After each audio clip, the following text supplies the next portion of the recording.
Madame la présidente, collègues, monsieur le ministre, notre discussion depuis tout à l'heure pose une question qui est effectivement incontournable.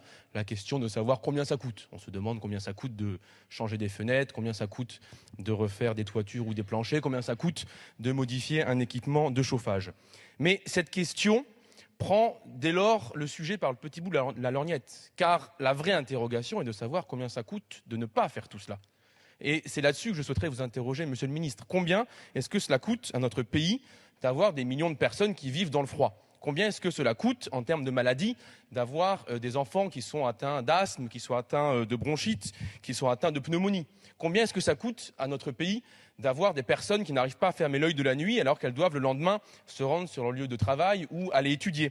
Combien ça coûte à notre pays d'avoir des enfants qui, au moment de réviser le soir pour leur cours du lendemain, doivent le faire dans la quasi-obscurité, doivent le faire dans une chambre qui parfois sent le moisi, ou doivent le faire sans pouvoir ouvrir la fenêtre parce que la concentration dans le logement de particules fines ou de produits polluants est tout à fait excessive et les empoisonne. Combien ça coûte au pays, plus généralement, de laisser un certain nombre, et vous le savez, la DCCRF appelle régulièrement à être attentif, combien ça coûte à laisser un grand nombre d'escrocs mener des chantiers à la va-vite, car les particuliers n'ont pas l'argent de pouvoir faire la réfection en un seul coup de manière intégrée de bout en bout. Bref, combien ça coûte d'avoir une situation où nous avons plus de 2000 morts par an uniquement parce qu'ils et parce qu'elles vivent chez eux dans le froid, dans ce qu'on appelle, dans le cadre de notre débat, une passoire thermique. Donc combien est-ce que cela coûte d'avoir une inaction gouvernementale et d'avoir un retard dans l'ensemble des engagements qui sont pris vis-à-vis de la population?